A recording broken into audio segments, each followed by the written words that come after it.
Good afternoon, students. I hope you're able to hear me. Let me just get an understanding of my voice and then I will begin with today's class. Let me just get an understanding of my voice and then I will begin with today's class.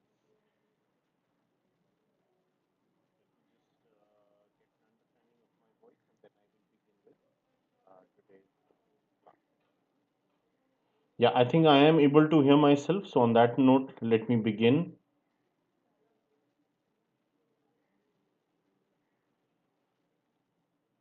Yeah, I think I am able to hear myself. So, on that note, let me begin.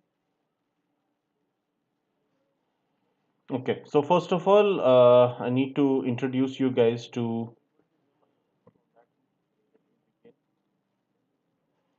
Okay, so let me just introduce you guys to what exactly Unacademy stands for.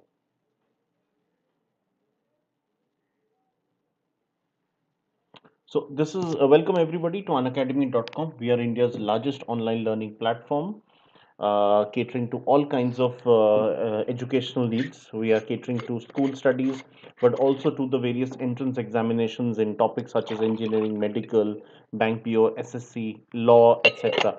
But of course, we are also now among the leaders in management. So we are in fact India's largest online learning platform. This is the name of our channel, Crack All Management Exams. So welcome everyone. Let's continue.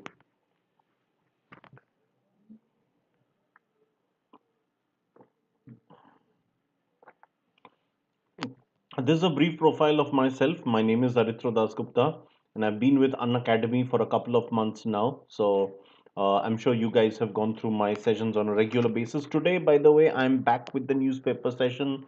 This was missing for a couple of days as I was busy taking some other sessions, but today we are back to taking the regular newspaper session. So I'm going to analyze your favorite newspaper, which is The Hindu. So this is a brief about myself, of course, Aritro Dasgupta, and more than a decade back, I completed my MBA from the Indian Institute of Forest Management in Bhopal, with specialization in the areas of conservation and livelihood. It's been over a decade's work experience in the areas of teaching, training, strategy, consulting, executive recruitment, and in content writing. My experience has mostly been in India and the Middle East, although I've also been published in the US. And of course, the last 5.5 years, I've been extensively engaged with the coaching segment. And during this period, the rank holders to several national level examinations have been my students. So this includes exams such as CAT, CLAT, and DUJAT, plus a few more. So what all you will receive as part of the Unacademy platform, let me just take you through. So there are daily live classes. So this is our channel. Let me just show it to you, Crack Management Exams. So once you click on this, you will receive the regular sessions of ours. There are also live tests and quizzes which are held on periodic basis. So once you are going through our classes, you will realize you've done quite a bit of study. So you need to test yourself. So we basically have full length mocks which mimic the real exam and which cover the entire content. Um we also give you, okay, I'll talk about that later. There is a very well structured course content which is run from the head office in Bengaluru itself. And of course, once you're on board, you receive unlimited access to the classes. Right. This is a list of some of our key educators. Please take a look at the names. You may take a look at the names, their followers, the watch minutes, all their qualifications, experience, etc. You can pretty well see we have a stellar lineup of academicians.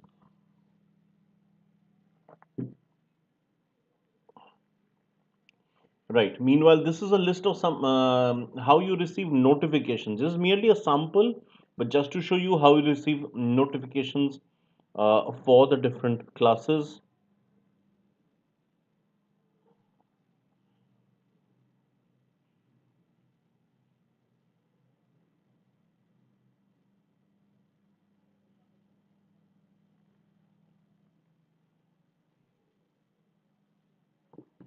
Right. Meanwhile, this is how you receive notifications for the specific batches. Two kinds of batches can be formed. One is with one faculty for a specific subject, as you can see at the bottom, or it can be for the entire course, and that obviously includes a number of trainers, as you can see on top. We also have a schedule that works very well for you. Even if you missed a live class, you can always look at recordings. And of course, you may learn anytime, anywhere. That's a big advantage. We've always believed the language should be an enabler and not something to divide people. And that is why we are present in so many different languages, 16 different languages to be precise. You may also interact with your educator to get your doubts cleared. And this is what I wanted to show you. On the right hand side, you may take a look. There is this live chat window. So once you click on that, you can actually ask me any doubts you have. I will also be posing questions to you. There will be quizzes. I will take live polls there. Live polls facility also works very well on unacademy.com, so do attend some of the sessions on unacademy.com. In fact, on Monday I will be conducting my next session, so that will be quite useful for you guys. There are live tests and quizzes I told you earlier, but more importantly, you also receive a detailed report and analysis. So if you just read this, this is how you receive the final report card, and so you know where exactly you stand in which kind of a topic, not just in terms of accuracy, but also the time spent, because you know success in the exam is a combination of the two, time spent and accuracy in questions. Right, there are also detailed PDFs and learning material after every class. And today's class, not much. Last couple of days I've been conducting a lot of the current affairs monthly sessions, so obviously they have detailed PDFs. Today's class, not much, because the newspaper itself is the PDF basically. Right. So on that note, let me start with the session. This is actually the last slide before I begin formally. So here there's actually an entire list of what kind of program you can go for.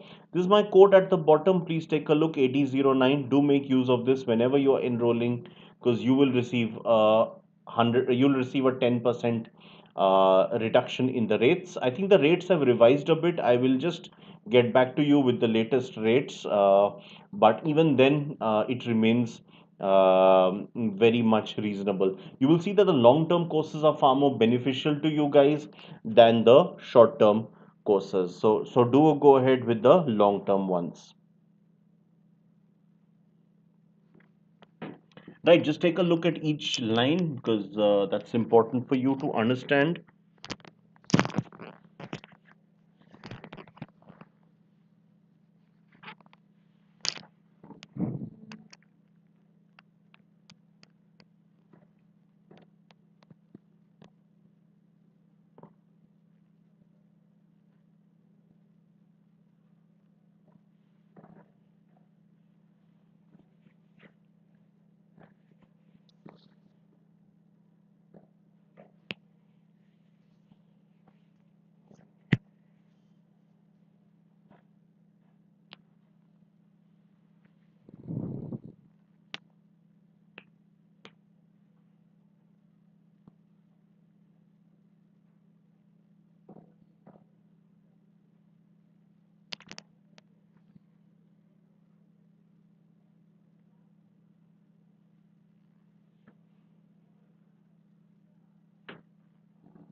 Right. I trust you've all gone through this. On that note, let me begin with the class proper. Right. So, daily newspaper session of tomorrow, 27th of November 2020. Let me just fetch today's newspaper.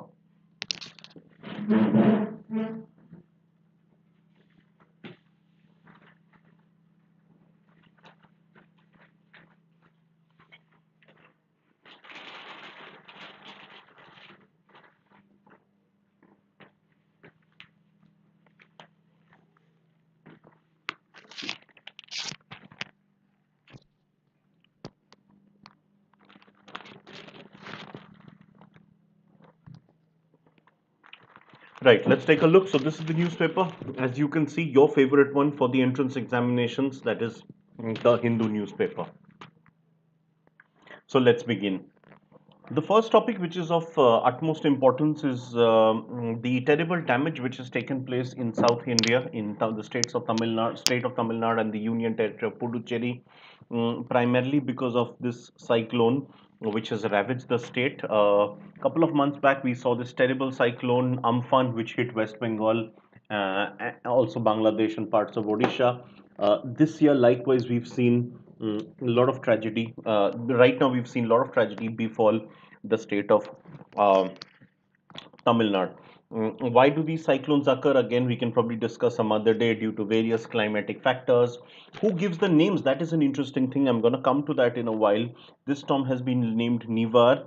There isn't much information as yet about any deaths. However, there is one positive point is that rain deficit has been wiped out. Whatever shortage was there for rains, that has been more than made up. Maximum amount of damage has been caused in the interior areas of the state of Tamil Nadu in areas such as Vellore, Arani, Ambur, and Tiruvannamalai. So they experience strong rain and strong winds of around 50 kilometers per hour. Um, over the next 48 hours, we can see more of these rains taking place. The Indian Army of Dakshin Bharat, which is headquartered in the south, they have set out 22 rescue teams around Puducherry, Chennai, and Tiruchirappalli. Those are their bases, and from there they have come out.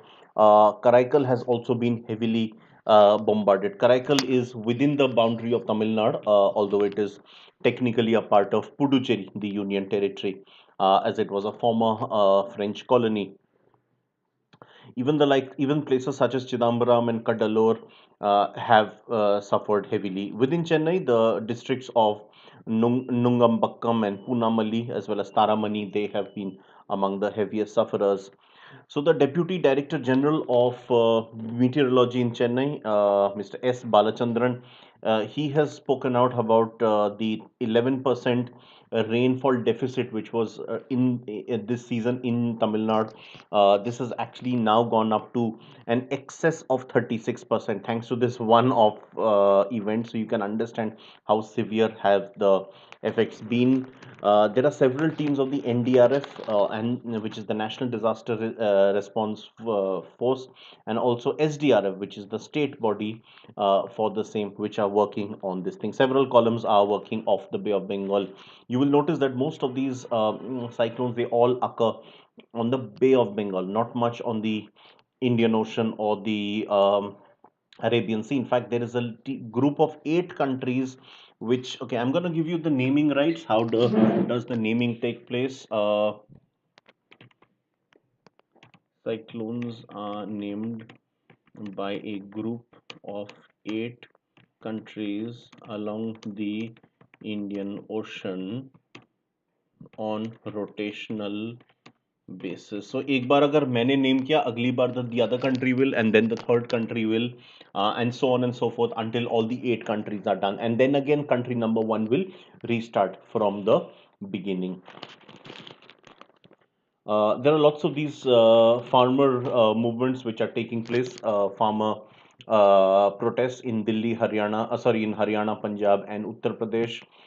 Borders have not been completely sealed, but they are being monitored in case there is any excesses are committed on either side. So that is the thing. The state of Rajasthan, meanwhile, has now shifted its focus to testing in rural areas, led by the Chief Minister Shri Ashok Gehlot. He has his team is working because urban areas have already been covered to quite an extent, but it's the rural areas which need greater focus now. So the focus has now shifted to the rural areas.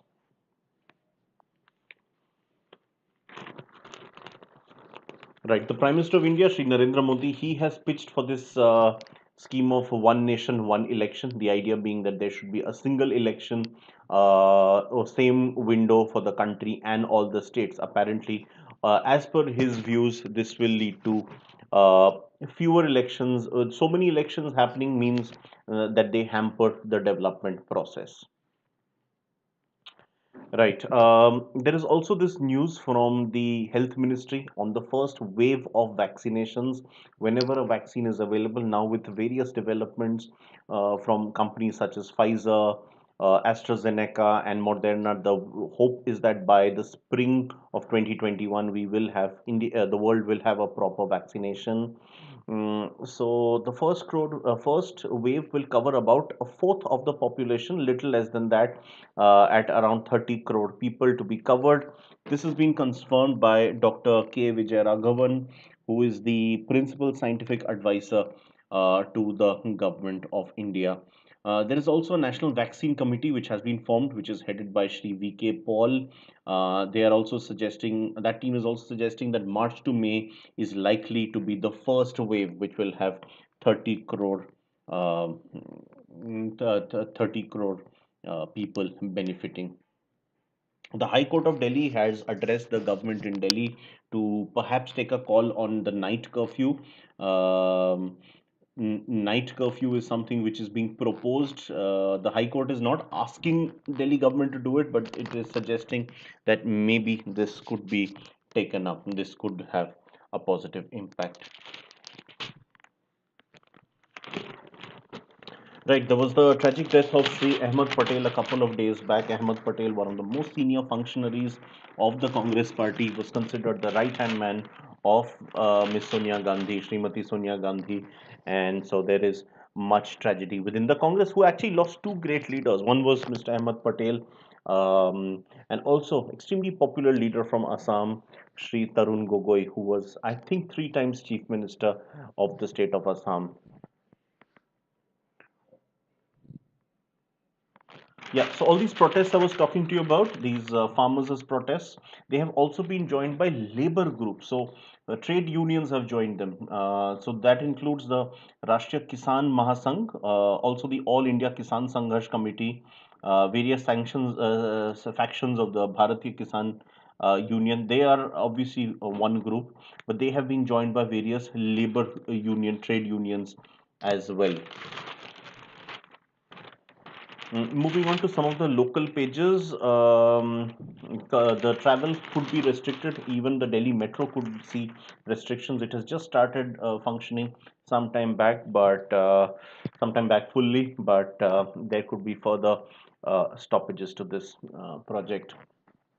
Meanwhile, the Delhi government has sent out a show cause notice on the Parliament's tree transplantation. So I'm going to explain to you the exact thing about the tree transplantation. Not getting into the show cause right now, that I can we can talk about later. But tree transplantation, I think, is a really novel move. So the idea being that Delhi obviously is home to Delhi is one of the greenest capitals in the world. This might surprise many people watching this video, but yes, Delhi is actually quite green city in terms of having the tree cover. Now, one of the ways in which Delhi has suffered, not suffer, I should say, Delhi, like any other big city, often needs newer roads. It needs roads to be expanded. Now, a lot of the times when these roads are expanded, the trees, and some of them are old growth trees, they obviously need to be uprooted.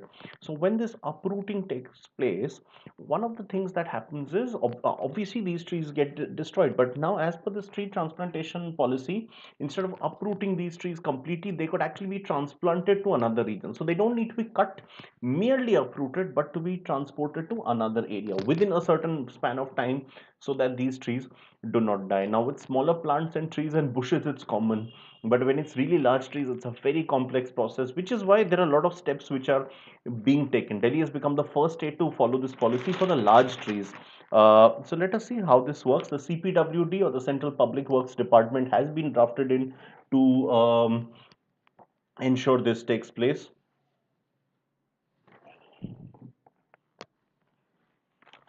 So, by the way, just a couple of days now remaining for the CAT exam. All the best wishes from us. Just a couple of days this Sunday itself. So hopefully you guys do a great job at the CAT exam. I've taken a few strategy sessions. You may watch those as well. That'll give you a good idea, because there'll be a good preparations before the exams. Right. Moving further ahead, the air quality is likely to improve today. That's a good sign. In fact, I can see where I'm staying. One can see the broad sunshine today. I've taken the advantage. I've washed a lot of clothes today, put them out for drying because today we did get very good sunshine. So Gurugram, as usual, has the best AQI within the NCR region. Yesterday, Gurugram was at 289, which is in the poor category, which is still better than the others.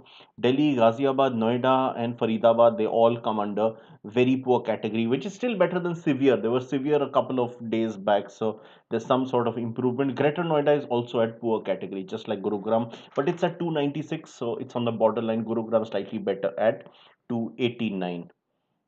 This is as per the measurement of the Suffer Index. That's the body which looks into this, as released by the CPCB, or the Central Pollution Control Board. COVID cases have been rising in Delhi. More than 600 new containment zones have been delineated in the last week.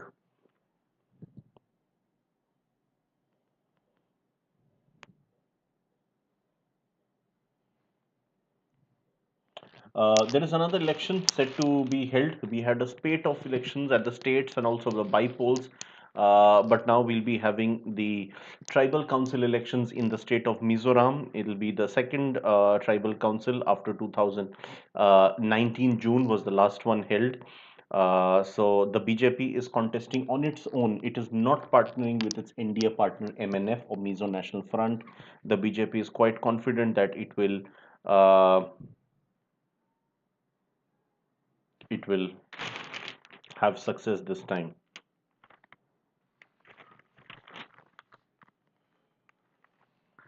Right.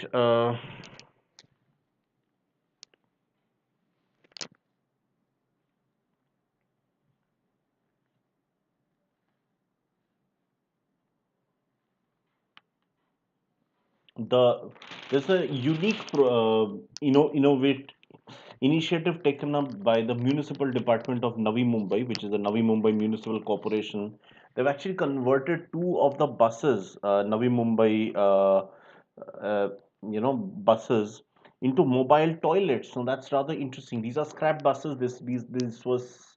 These were headed for the scrapyard, and that's of course will cause a lot of pollution. Instead of that, they've been converted into mobile toilets, so they'll actually be moving all over the city for people to use as toilets. That's a very good initiative which has been taken. This has been confirmed by Mr. Mahendra Konde, who's a senior member of the local administration. Yesterday was 26th November, so exactly 12th anniversary of the ghastly attacks on Mumbai in the year 2008. That was one of the worst terrorist attacks India has seen. So the Chief Minister of Maharashtra, Shri Uddhav Thackeray, he sort of praised the work of Mumbai police, and he also gave out his, there was an overall discussion on how we need to ramp up security. The Home Minister of the state, Mr. Anil Deshmukh, who's from the ally, the NCP, he has also commended the effort of the security forces in all these actions. Right, now I'm moving on to the editorial page. A lot of interesting things to talk about today.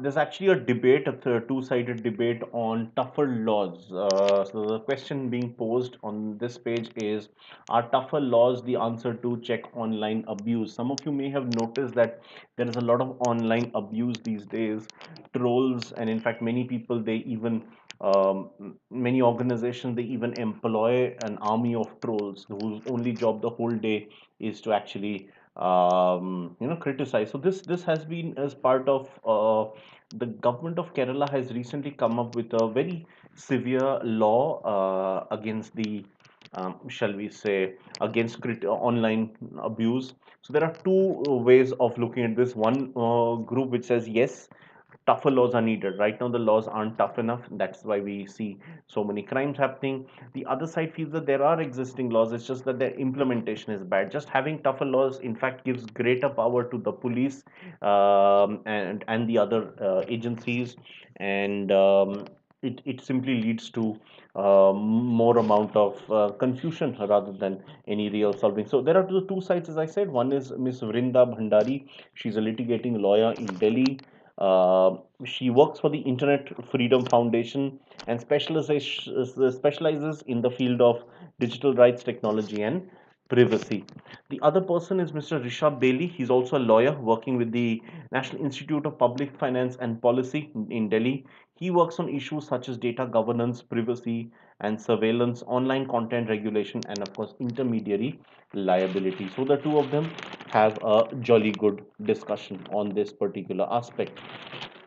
There's another article on trade ties between India and USA, and so the writer is Mr. Mark Linscott, who's a senior fellow at the Atlantic Council and a former senior US trade official. And he's spoken about how Indo US ties can only improve. Whoever is the president of the US, that doesn't really matter much.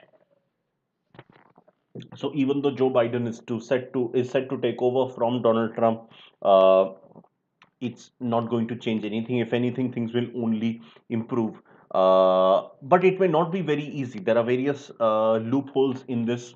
A lot of it is not because of bilateral reasons, but due to reasons beyond the control of these two countries, such as laws of the World Trade Organization or the WTA. There are other FTA agreements or free trade agreements which these two countries should probably pursue. With the United Kingdom, US does have very strong FTA agreements. Even India has some of them. So why not move between these two countries as well? There's also something called the Trade Policy Forum, which has been spoken about by this person, and this is something which needs to be further worked out. He's also cited some recent cases of US Europe. Shall we say conflicts which were very well resolved by the WTO, such as the Boeing versus Airbus case. There was one. Airbus is from Europe, Boeing is from the US, and this is how the World Trade Organization stepped in and shall we say did a lot of the right job in this particular case. So he feels that there should be more of these to encourage global trade. There's an article on policing faith regarding the recent anti conversion laws which have been passed or at least proposed in some states of India. And there's another article on storm warnings and how governments can handle cyclones better by investing in town planning and infrastructure. This is something I've been speaking about a lot in several classes. Generally, town planning is something which our country needs to look into on a much greater, at a much greater focus. There's also an interesting article about the false comfort of a perfectly organized election, where the writer Mr. Anant Krishnan speaks about his experiences in China, where he actually visited and he saw how elections are conducted in China. China does have some elections, and apparently, I mean, it is all completely fixed. पहले से ही fixed रहता है और पता ही है who is the winner of these. So it's very well organized. So he says that if you want to take comfort in how well something is organized, then definitely the Chinese model works very well. But of course, there is no real election. There is no real democratic process here. Now, the last two articles I want to talk about in detail. One of them is about Ayurvedic surgery. I think you might be aware recently the IMA or the Indian Medical Association passed this, statement by which Ayurvedic doctors can also from now on practice surgery. This is a rather innovative step. So let us see what are the views of the people, of the experts. So the writer today is Dr. Sanjay Nagral. He's actually a surgeon and he's also a writer from Mumbai.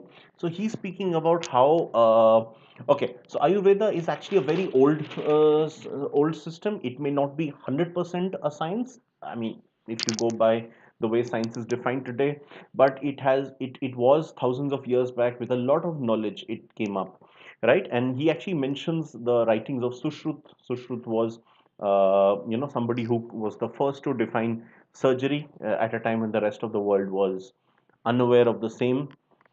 So he did speak about surgery being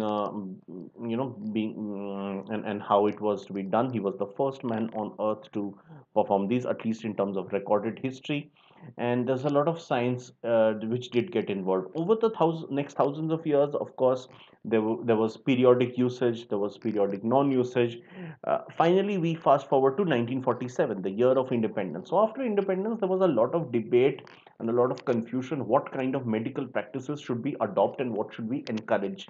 So of course, there was one school of thought which said that we should purely go for the modern scientific principles such as allopathy. Another said we should follow the traditional Indian model. So that again school featured Ayurveda. So there was a bit of clash between the two. The government, in order to take up a slightly central viewpoint, decided to patronize both of them. Both had their own values. In fact, a lot of the integrated programs were started where there was joint Ayurveda, Ayurvedic and क्या कहते हैं इसको Hmm,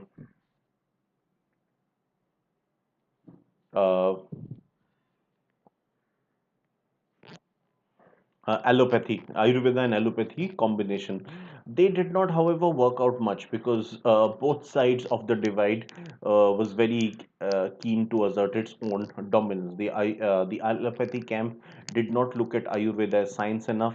Ayurveda did not want to get its doctrines diluted by the use of allopathy, right? So that's how there was a lot of confusion. So over a period of time, these integrated courses, so to speak, they sort of lost flavor. So we started having the pure allopathy courses, which was extremely popular, in India for the last 70 odd years. It's medical doctorate, which has been such a massive hit among the people. The other side has been about this thing, shall we say, um,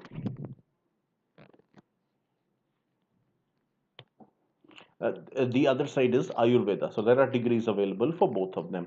Now, while one side, the allopathy side, has gone on to achieve a lot of fame and have good success in India, it's not that the other side has suffered very badly. I'm just going to say that they have also found a niche for themselves. How? Let us just understand. That's what the writer has described to us. So basically, a lot of the Ayurvedic doctors, they would often struggle for identity because of the mere fact that Ayurveda was not given according to the same importance, the same respect which allopathy was. However, this wasn't a big stumbling block for many because a lot of the Ayurveda doctors, it's not that they had a great passion for doctorate. They just happened to get that course. That was the best thing they got. Maybe the fee was less. Also, they were able to carry the tag doctor with them. So for them, it wasn't a great emotional tag on them. It was simply they wanted something. So after attaining the degree for of Ayurveda doctors, they started pursuing many other jobs within the medical segment. I'll give you some examples of what kind of jobs they took up. I'll just give you an example. Just give me a moment. Right. In order to survive in the medical market, many of the Ayurveda graduates they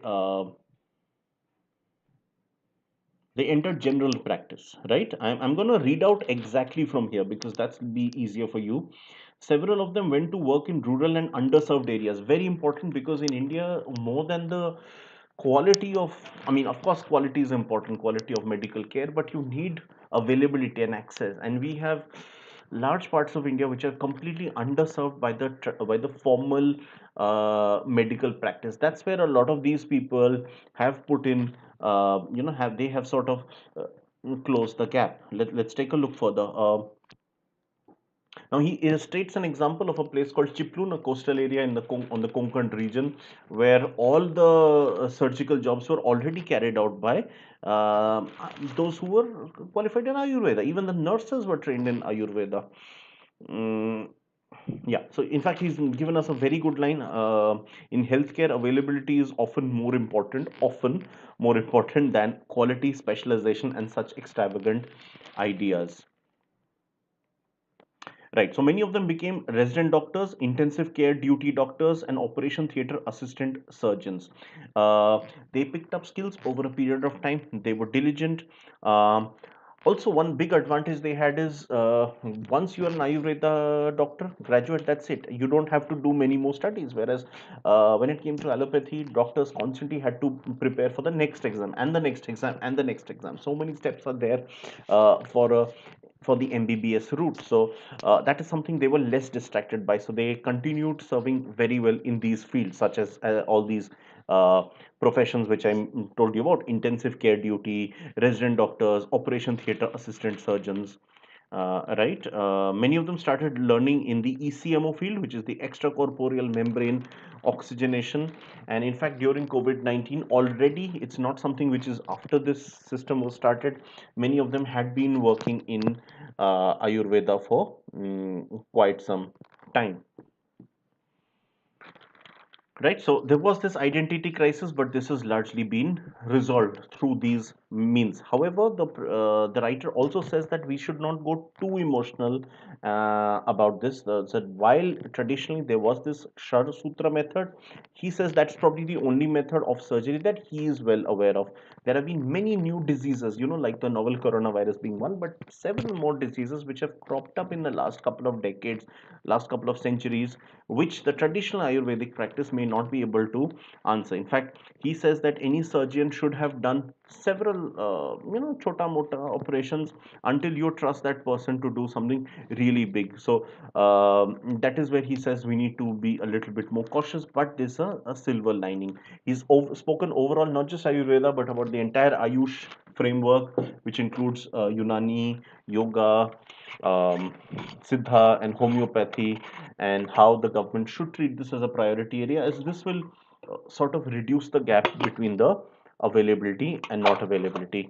He, however, does end up, Dr. Nagaral, in the end, tells us that yes, Ayurveda is a very well-renowned sphere of study. However, we should stay away from pseudosciences. Ayurveda will be compromised if we mix pseudosciences. So he mentioned somebody who during the early phase of COVID-19 was invoking astrological phenomena such as Rahu Ketu. He feels all that is not needed here. That is unnecessary headline grabbing. So that is something which he warns us against. He also feels that the two sides should not be so deeply entrenched in their field to completely disregard the other side, because on the one side you have the, shall we say, allopathy, which disregards the other side we have Ayurveda, which feels to be the really rooted to this region. So aisa nahi hona chahiye that they fight among each other. Over a period of time they need to collaborate together. That's the message of the writer. Right. Sticking with medical practice, I have one more article from the editorial which I need to discuss with you guys. This is about vaccine nationalism, and I think I have spoken enough earlier about vaccine nationalism. So, what is vaccine nationalism? This is a concept where, because on the one side, where a vaccine once developed, wherever developed, the country which develops it or a group of countries which are wealthy and powerful, they tend to grab it all, and they do not let the weaker, the poorer countries or those outside that group to attain those. So that is something which should not be done. And the writer is Dr. K.R. Anthony, who's a public health consultant in Kochi, Kerala. He's also an independent monitor for the NHM, or the National Health Mission. So he has spoken about how in the drought affected areas, um, a lot of groups and the government is expected at times to work for the benefit of the people. Similarly, whenever there is tragedy, now this is a tragedy he feels, this COVID-19. So companies should not be milking this situation. It is very sad if companies or countries are looking to benefit financially from this point. This is a period of great transition, and we should all work together, he feels. So with this, it's rampant capitalism in a negative way when global markets are trying to gain financially out of this misery of other people. So he speaks about how certain mechanisms can help, and there is actually this group called, there's a COVAX partnership involving several countries in the world. There is also a group called Gavi, GAVI. I had mentioned this earlier, which is the Global Alliance for Vaccine Initiative. Let me just highlight you the full form.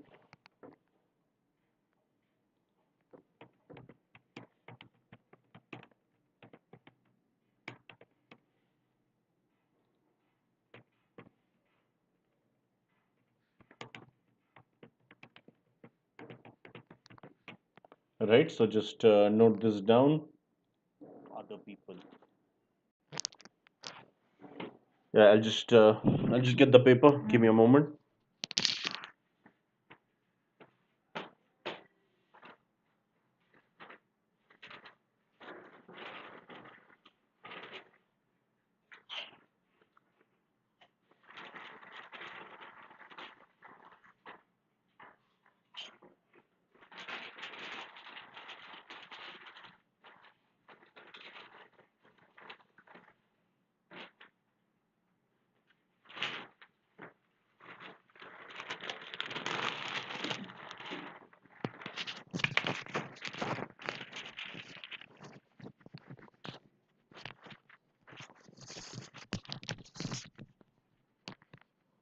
Right. He's also spoken, the writer, Dr. Anthony, he's also spoken about TRIPS, which is another global agreement. TRIPS stand for Trade Related Aspects of Intellectual Property Rights. There's also the Doha Ministerial Declaration of 2001. All of this has been regulated under the auspices of the WTO, or the World Trade Organization. So this is the ideal opportunity for the World Trade Organization to get its act together, so that we do not have the the kind of troubles we've seen uh, with this kind of a profiteering, shall we say. What is this noise? Okay, okay, the earphone. Right. He's also spoken, the writer. Right, so that's pretty much it from the editorial page. I'm now going to shift to the next page, more of the local pages. The Nivar cyclone, I was focusing on Tamil Nadu and Puducherry, but it has also brought heavy rain to south coastal Andhra Pradesh. Some of the districts have been hit quite badly, such as Nellore, Guddur, Ongole, and Buchireddy Palem. These have been hit real badly.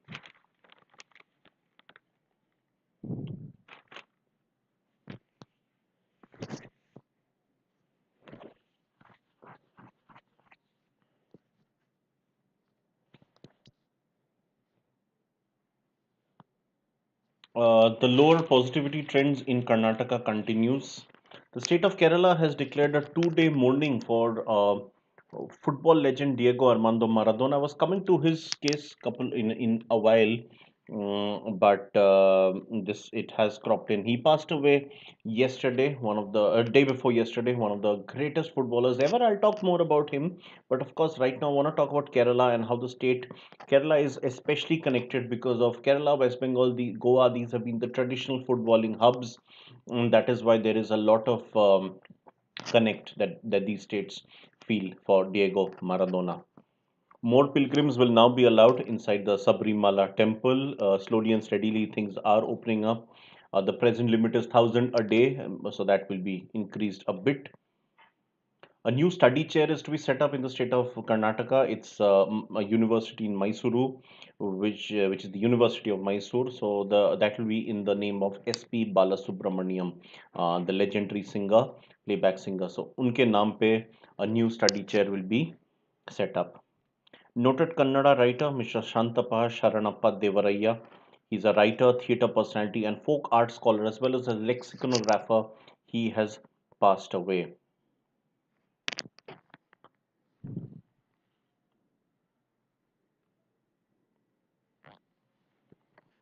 Shri Ajit Doval, who is the National Security Advisor, he has confirmed that he will be visiting Colombo, the capital of Sri Lanka, shortly, in order to discuss about the relations between the two countries. Sri Lanka, of course, has a new prime minister, so that is why greater amount of discussion on that.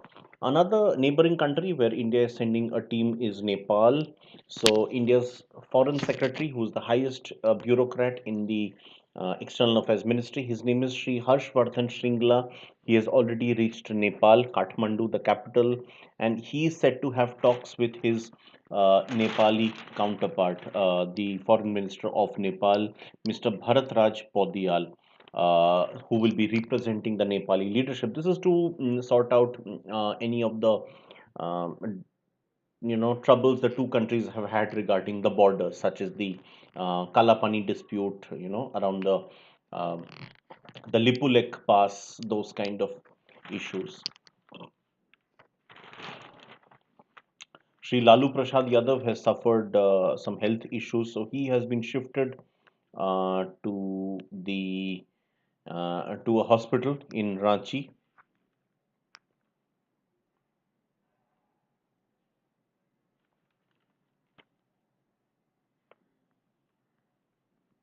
The Congress Working Committee is set to pay homage to Ahmad Patel and Tarun Gogoi together, two of the greatest leaders of the party in recent years.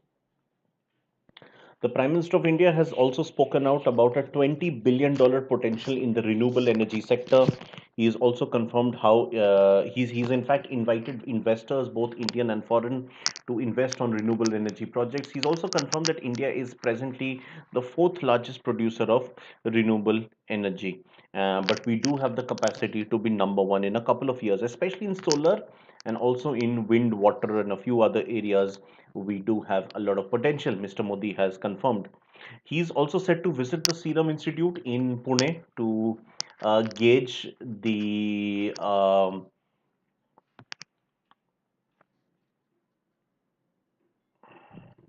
position of the Serum Institute of the vaccine, the potential vaccine, which is called Covishield, prepared by the AstraZeneca firm and the University of Oxford.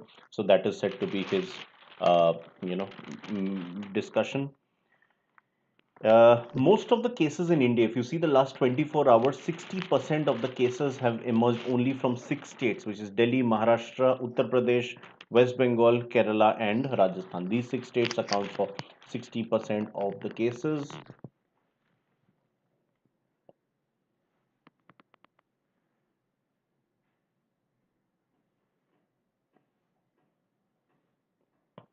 Joe Biden, meanwhile, who's the president-elect of USA, has named his Secretary of State after they take power sometime in January.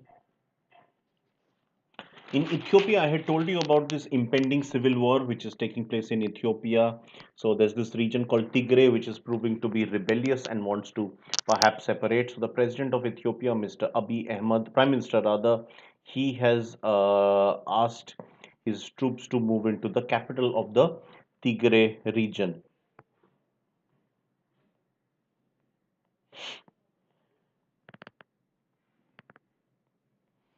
In 2016, Turkey had a failed military coup attempt.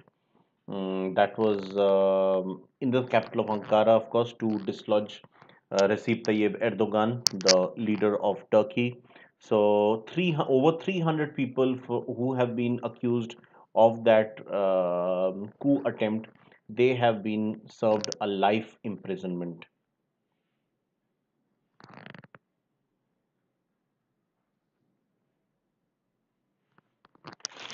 Right. There is some news. Okay, so the Parliament of India will also debate on whether elected members of Parliament can continue to hold academic positions. There are two of them who are right now, two MPs who are teaching at the Delhi University, and there's also one BJP MP in West Bengal who teaches in the Malda district, the Gor Bangla University. So there will be this parliamentary committee set up to discuss whether academic positions can be retained or you need to give them up if you are into the parliament. Meanwhile, there is this body called IMAC. This will soon become a multi-agency center. It is at this point it belongs to the Navy, but it will now have a broader role. And in fact, the crucial thing is it was discussed on 26 November, exactly 12 years after the ghastly attacks in Mumbai in 2008, which devastated the Taj Hotel, among other landmarks as well. So the IMAC stands for the Information Management and Analysis Center, belongs to the Indian Navy. This will now be renamed as the NDMA, or National Maritime Domain Awareness Center. This has been confirmed by the Defense Ministry. So this will house information from both the Defense Ministry and the Coast Guard. So it will be jointly operated. So some members from the Coast Guard will also be deputed to this along with the defense ministry. Now moving on along to the business pages, your favorite of course, and going to be really important in the next couple of months, obviously, with your once your results get declared in January, and after that as well. So, good news for a lot of us is that Shakti Kanta Das, the RBI governor, he has confirmed that the recovery's momentum is stronger than expected, economic recovery. So, he spoke this at the recent meeting of the FADAI, which stands for the Foreign Exchange Dealers Association of India. He was addressing an audience there. So, he's actually mentioned the festival activity and also the post festive season and how this is set to ring in the changes. Was telling about the tragic deaths. Just give me a moment, please.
I thought I got a call, but yeah, that was a false dawn. So I continue with the class. Okay, so I told you about the tragic deaths of Mr. Ahmed Patel and Mr. Tarun Gogoi, but add to that a renowned figure from the world of business. His name is Shri FC Kohli, which stands for Fakir Chand Kohli. He was one of the leaders of the TCS. TCS used to be a tiny division in 1969 when he took over, a tiny division within Tata Sons, but he ended up making it bigger and bigger. So there is this entire article. He passed away at the age of 96, and how he uh, changed the industry forever. And Indian IT sector would never have been so big without his great role. There's this organization TII, which is the Tube Investments of India. They have acquired CG Power in a deal worth about 550 crores. Meanwhile, the NPCI, or the National Payments Corporation of India, they have raised a staggering 81.64 crores from 19 different entities, as confirmed by the Chair of Finance, Shri Rupesh Acharya. The TVS Group is set to buy a full stake in the MFCS organization. TVS, of course, stands for TVS Automobile Solutions Private Limited.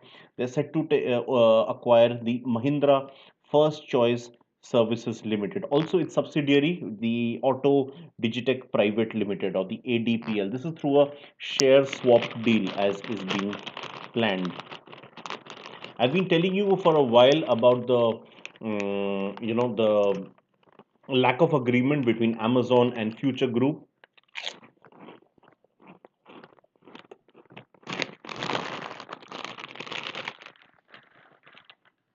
Future Group, of course, has decided to sell out to Reliance, but Amazon has been talking about something of an assets transfer, which was earlier decided. So there is this tussle which is ongoing, a legal tussle right now. Nielsen, meanwhile, which is one of the leading marketing research firms, they have widened the estimate for the FMCG contraction to 1 to 3%. FMCG is one of the top indicators. FMCG did see some shoots of recovery recently, but it seems that recovery will not be enough. There will be a total contraction of between 1 to 3% for the entire quarter. The consumer confidence and inflation have been hit. This has been confirmed by Mr. Rajesh Shirali, who is the lead of data sciences in South Asia, Nielsen Global Connect. And finally, from the business page, the last topic is concerns the SBI Group. The SBI Group comes up with business activity index, according to which their estimate was that India's first quarter decline was 23.9%, and the second quarter decline was 10.7%, and overall the year will also lead to. So, in fact, the SBI Group Chief Economic Advisor, Mr. Soumya Kanti Ghosh, he has confirmed this in a recent report. So there are 41 high frequency indicators which look at this. This method is called nowcasting. That is what the SBI looks into. However, the SBI has finally given some good news after a lot of the negative ones. They've said that the GST collections should rise in the third and fourth quarters. The SBI Composite Index did reach a 19-month high of 53.9 this month. This is compared to 53 in October. The all-time high was 62.1, which was in November. So there does seem to be some improvement on that stake as well. So I'm done with this. Finally, I'm going to move to the sports pages. India's cricket captain Virat Kohli, on the eve of our match against Australia, has also confirmed how he has also given out his points on how the world of sport has lost a legend in Diego Maradona. Of course, India is set to play its first match, I think today, if I'm not wrong. He's not happy with the way the Rohit Sharma case was dealt with, and he said that Rohit Sharma is not traveling with India. So India plays a couple of test matches, a couple of T20 internationals, and some one-day internationals as well.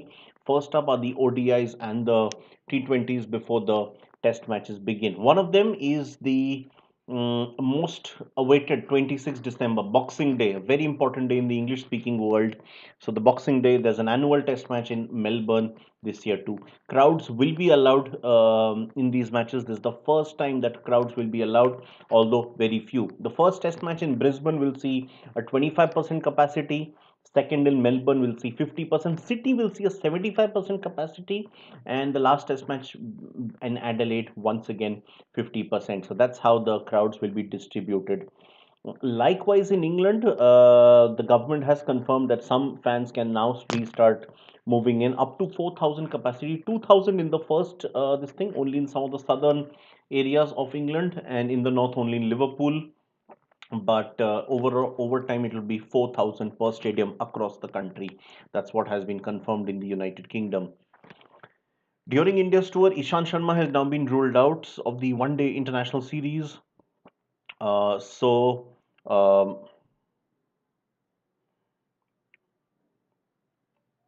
So T Natarajan, who's a left-arm pacer, did very well in the IPL. He has been drafted into the team as a replacement. India-Australia, of course, storied rivalry. It's the first international match in 8 months. So, of course, there's a lot of anticipation regarding these.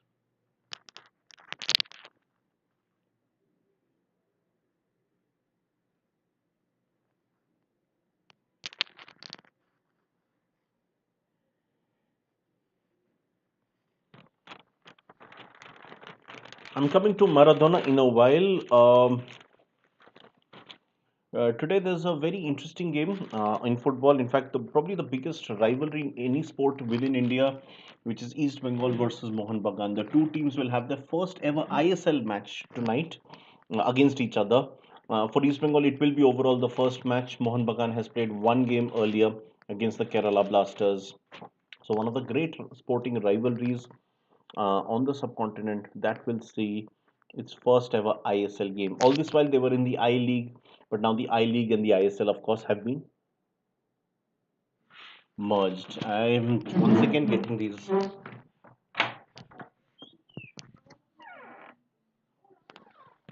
I think there's some confusion. Anyway, So yeah, that'll be a huge game between the two great Kolkata rivals for over a century. Right now they'll be playing the game in Goa, behind closed doors, of course, in the Vasco region. East Bengal's coach is actually a renowned figure from global sport. His name is Robbie Fowler, so football fans would probably know him. He was a legendary striker from the Liverpool Football Club. He went through three consecutive seasons scoring over 30 goals, and he has iconic status at Liverpool.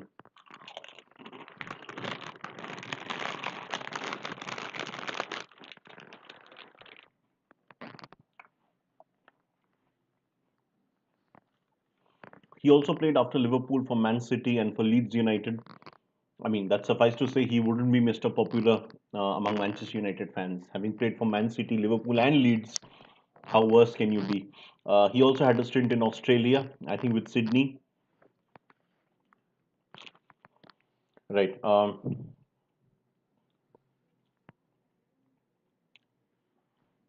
The Kerala Blasters, meanwhile, had a 2-all draw with the Northeast United. Cameron White will continue to be the assistant coach at the Adelaide Strikers team in the Big Bash League, T20 League in Australia.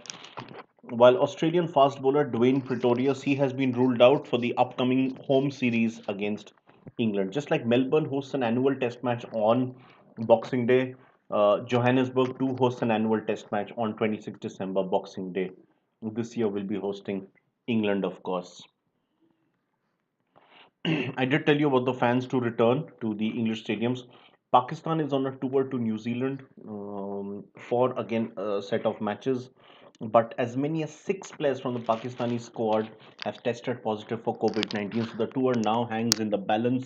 There's a strong possibility that the matches may be cancelled. In fact, Ashley Bloomfield, who's the Director General of Health in New Zealand, he has mentioned how the Pakistani cricket team, through the CCTV footages, has been shown to be indisciplined. They've apparently left the bio bubbles, violated them, so they are not happy with how things are working on. They have breached the social distancing protocols, the Pakistani cricket team.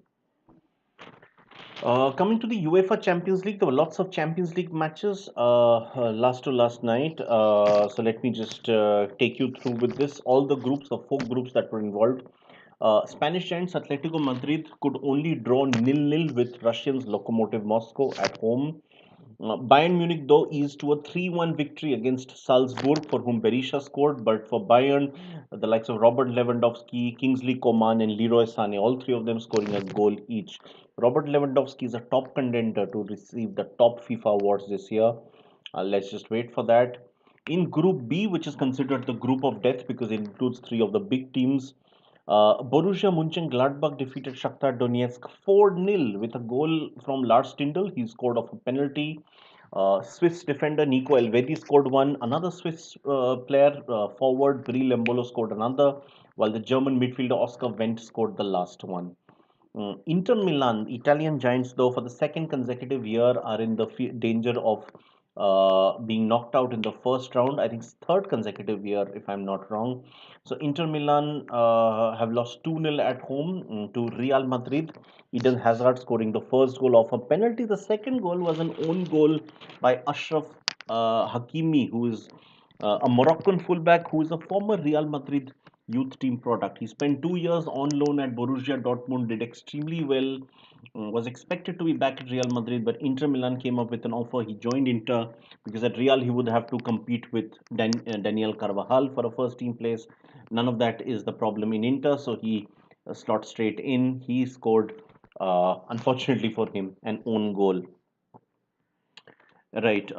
Into Group C, French club Olympique Marseille lost again, losing 2-0 at home to Portuguese champions FC Porto, while Olympiacos lost at home, the Greek champions losing to Manchester City 1-0 only, for Phil Foden, the young English midfielder, scoring the only goal for Man City. In the Group D, Dutch giants Ajax eased to a 3-1 victory over Danish champions Midtjylland. Liverpool, though, champions of England, champions of Europe last year, they lost 2-0 at home to BC Atalanta, the Italian club, for whom Robin Gosens scored one of the goals, a German fullback, and Ilicic, I think he's from Croatia, he scored the other goal. Finally, I want to talk about Diego Armando Maradona and the enormous legacy that he leaves behind. He's considered one of the two great footballers of all time, probably at par with Pele. Some feel he was better, some say he was worse. All I can say is I never saw any of them play live. All I can say is that Maradona was considered the more eccentric of the two, somebody who um, uh, I should say he was somebody who so in sport, I don't know if you agree with me. In sports, unlike in several other fields of life, you often in art generally you want to touch the person. You want to feel that the person is like me. Maradona was a man of lot of flaws. He had a flawed character, perhaps. Mm, got trapped with the drugs. Pele had a rather perfect life. Pele is somebody who's seen as distant from you, not somebody who can sit next door to you. So Pele is almost venerated, while Maradona is loved by the people. Also, you must understand Maradona played at a time when television cameras were more available. So many more people have been able to watch Maradona on TV at least. That cannot be said about Pele because Pele, of course, played at a time when there were fewer television sets worldwide, lesser media coverage. Pele also, if you go statistically, Pele probably greater, but then Pele played a lot of his matches against teams that can be called bogus because with due respect, he played all his career in Brazil, which is fine. Back then, there wasn't much of globalization in football. People played in their own countries, but a lot of the games he played was against games which can be called amateur these days. He ended up scoring more than 1,000 goals, not taking that away. Also won 3 World Cups, although Gahincha was probably the best player in one of those at least. Maradona won 1 World Cup and he single-handedly carried the team in 1986, scoring against England in the quarterfinals what is considered the greatest goal ever. So he scored 2 goals. One was from his hand, so that was illegal, but it wasn't spotted. So it's considered often called the hand of God. He himself gave that term. The other goal he beat, I think, 7 English players, one of them being Terry Butcher, one of the great centre backs of his time, to score a goal. And this was at the backdrop, this was a World Cup quarterfinal against Giants England. And also, this was on the backdrop of Great Britain having just thrashed Argentina in the Falkland Islands War. So that mattered a lot to Argentinian pride. And so this game was of particular resonance and significance uh, to the Argentinian side. Uh, he started out his career with the Newell's Old Boys in Argentina, played for Boca Juniors, one of the giants of Argentina, then went to Spain, playing for Barcelona for a record transfer fee.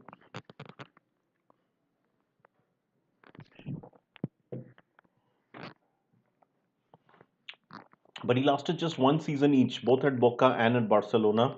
Where he truly found his home was in Napoli, in Italy. Napoli is it's basically the city of Naples, not one of the biggest clubs of Italy, at least wasn't back then.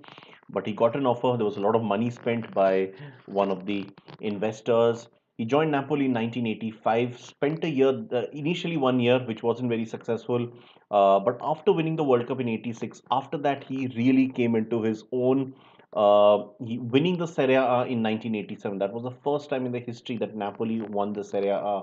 So he is venerated like anything in that particular city. In fact, there's the story here of how Napoli's stadium, the Stadio San Paolo, is said to be renamed in Maradona's honor. He was truly the son of Naples, as you can call it. In fact, during the 1990 World Cup, Argentina had a semi-final against Italy, which was held in Napoli, and so he actually addressed the people of Naples to support his team rather than supporting Italy. That didn't go down very well. A lot of segments in the Italian media didn't like it. He was also got embroiled with a lot of the mafia because Napoli or Naples, that's a city which is the center of the drug trade, the Italian mafia. So he actually got entangled in with some of them, the Camorra as they're called locally. He did suffer drugs later on. He went back to Spain, went to Real Betis for a while after Napoli. From Real Betis, came back to Argentina, spent a couple of seasons at the end of his career with Boca Juniors. Also had a managerial stint with the Argentinian national team. I remember the 2010 World Cup, which didn't go down well at all. They lost 4-1, I think 4-0 to Germany in the quarterfinals, so that didn't go too well. But in terms of football, of course, he's uh, Lionel Messi in the modern world. Messi and Ronaldo, they're both considered. I mean, compared to him, often one thing that will go against Messi is that he's never won a World Cup. He's never won any international tournament, so that could go against Messi. But of course, the whole football and in fact the whole sporting world is in mourning for the loss of one of the legends of the game. He was 60 years old. So yeah, that's pretty much it on Diego Armando Maradona. So that's it from my side today. I'm gonna end this session in some time. I'll keep the session open for a brief period. You can ask me any doubts in case you have. This is my code, as you are probably aware by now, AD09. You may use this code to receive a 10% off.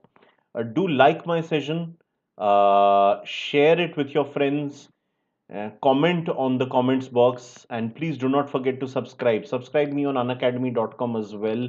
So then you will be receiving the regular updates, right? So I'm gonna keep it open for some time, so that you may be free to ask any questions in case you guys have any.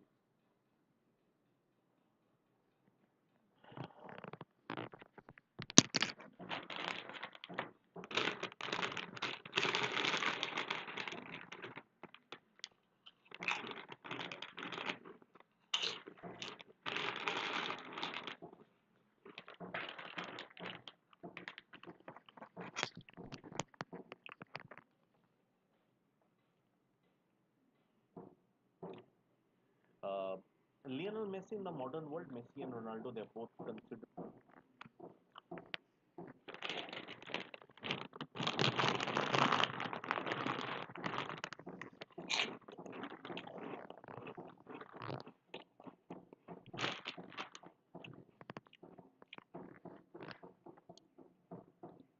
Never won a World Cup. He's never won any international tournament, so that could go against Messi.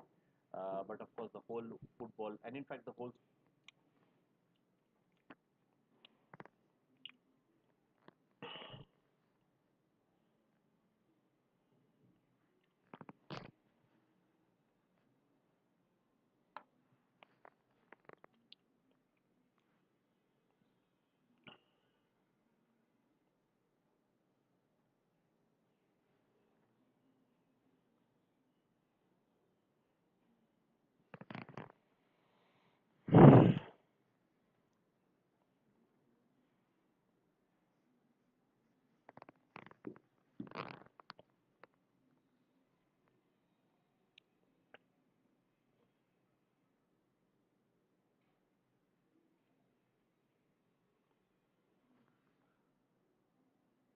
Sometime. I'll keep the session open for a brief period.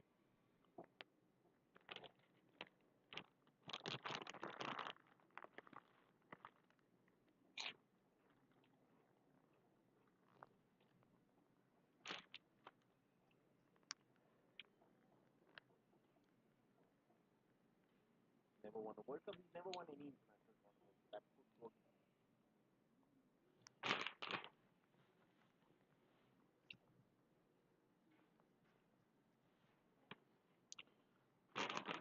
So I'll continue with my classes on Sunday. Please do not miss my classes on Sunday and Monday as we end the month. And of course, Sunday classes for those who are attempting exam next year, primarily for them, because this Sunday, obviously, we have the CAT exam.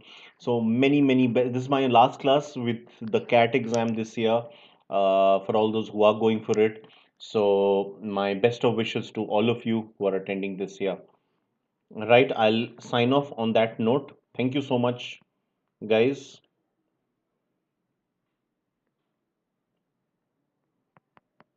I think we can wrap up the session now. So thank you, everyone. See you all very soon.